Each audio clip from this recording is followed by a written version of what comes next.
myofascial release video, and in this video we'll be focusing on the neck area, and in specific we're talking about the front of the neck space here. Okay, so maybe if you've been feeling a little sense of tightness into this space here, if it's been affecting your breath, right? For instance, if you feel that maybe when you're breathing and you're trying to maybe hold or really utilize the breath all the way to the top of the lungs, and it's not quite settling here comfortably, it could be this area here that's feeling a little bit tight, or maybe you just feel a sense of tightness, maybe from the neck positions that sometimes we unconsciously even come into, or maybe due to certain activities that we've been doing, right? Maybe sometimes you're really hunching forwards this way, or you keep looking down, maybe at the screen, and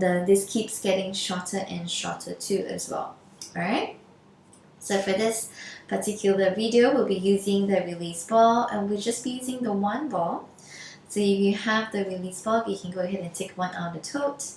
If you don't have a release ball, you can also use a tennis ball or any other ball that is maybe of a similar size.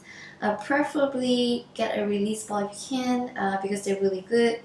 Number one, they are really firm and pliable. So it is firm enough to give support, but still pliable in the sense that when you apply pressure, it's not too hard that it hurts the body when you place a body part onto it.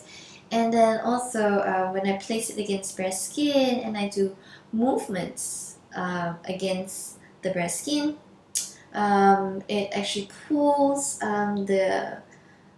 the skin and the layers underneath the skin together. So this is how that we get release of the fascial layers underneath and around all the muscle areas too. Alright. So the area, specifically the muscle that we want to get into, is the scalenes. Now the scalenes, they actually are an attachment that begin actually on the first and second ribs. So the first and second ribs actually sit kind of almost behind your collarbone. Okay, so you can feel where the collarbone is, right? And it's behind it there. So they're really quite high up towards the neck space here, and it goes all the way upwards and attaches towards the cervical spine, to the sides of the spine area here. Alright, this way here. Right, before we start with the rolling of the technique, we're just going to do a quick check in terms of how the neck feels at the moment here. So just sitting here comfortably first. You can close the eyes if you like to. We're just going to see and notice how the breath feels. Just natural breathing, and observing maybe the movement of the ribs or the non-movement. Okay, just having a sense of the breath here. And then also, okay, doing a little bit of movement. So I'd like you to maybe turn the head to one side, and you can draw the head upwards, maybe making a circle this way to the one side, and then circling back into the other side. Okay, so noticing how the neck feels right now doing this particular movement. Okay, alright, so we're going to be using just the one ball, just a single ball, and you can place it, we're going to be placing it along the collarbone, okay, on top of the collarbone itself, alright, this spot here. And we're going to be just using the same palm. You can use the same palm, and then just gently roll it kind of almost outwards and backwards. Okay, so outwards and backwards. So we're not going to go all the way out towards the edge of the shoulder, towards the joint, not towards the glenoid joint, but we'll be staying somewhere a little bit to the inner section here as we allow that ball to roll outwards and slightly backwards here. Okay, so this way. So you can just move the palm here a couple of times here and out this way. You can apply a little bit of pressure. Doesn't have to be too hard. Okay, into it this way here. And then what you can also do is, alright, so coming here, maybe stay at the front side. Okay, stay at the front side where it's just above the collarbone space here. You can hold onto the ball, and then you're just spinning and turning the ball in one direction.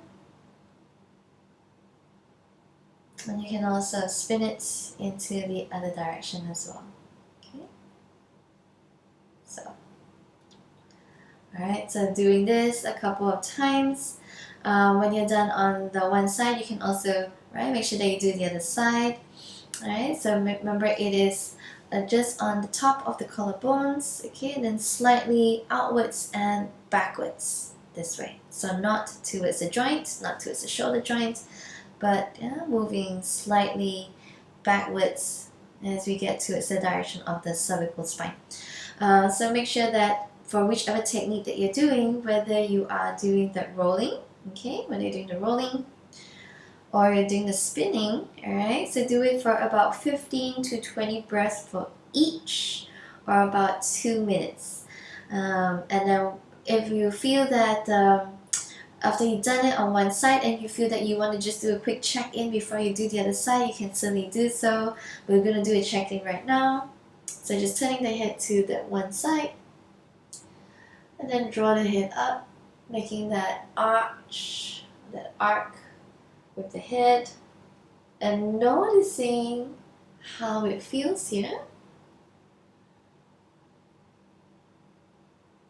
And maybe you do the other side, and once you've done both sides, you can stay and then close the eyes and then just come to natural breaths. And noticing maybe if you might feel that you're breathing a little bit easier, especially towards the top of the lung space here. So maybe if you are taking deep inhales for your breath work, you're holding the breath and you feel, right, that maybe there's a lot more, there's actually a bit more capacity, a lot deeper, that you can go and hold it right at the top. Alright, so hopefully that has helped you.